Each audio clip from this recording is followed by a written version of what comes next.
যেই মানুষটা তার প্রয়োজনে আপনার সাথে সম্পর্ক রাখে, আপনি হয়তো ভাবছেন আপনি তাকে যতটুকু গুরুত্ব দেন, তার কাছে আপনি ঠিক ততটুকু গুরুত্ব পাবেন। কিন্তু আপনার এই ধারণাটা সম্পূর্ণ ভুল। কারণ সেই মানুষটা আপনাকে ঠিক ততদিন মনে রাখবে, যতদিন আপনি তার কাজে আসবেন বা তার প্রয়োজন মিটাতে পারবেন।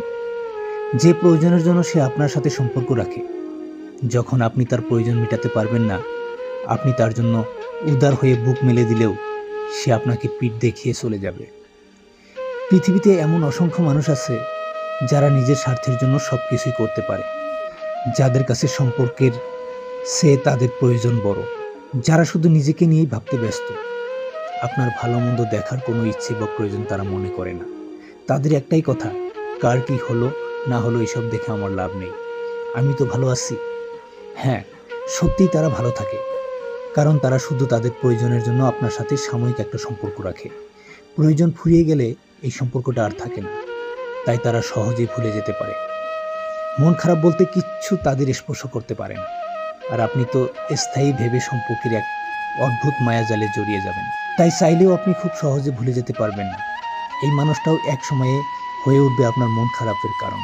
আপনি যখন তার প্রয়োজনে সাড়া না দিবেন, কিছুদিন তার সাথে অভিমান করবেন, দেখবেন সেই মানুষটা যার জন্য জীবনের অনেকটা সময় ব্যয় করেছেন, যাকে বন্ধু ভেবে মনে জায়গা দিয়েছেন, সে অন্য কোথাও আপনার নামে বদনাম করে বেড়াচ্ছে।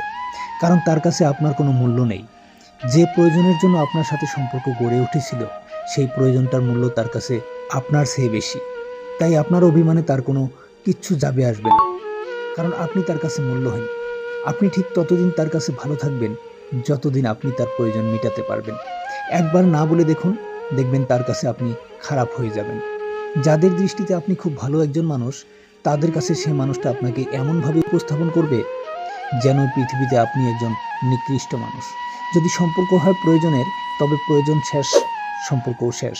আর যদি সম্পর্কটা হয় আত্মার, তবে সেই সম্পর্ক শত মান অভিমানের ঝড় এলেও হবে চিরস্থায়ী।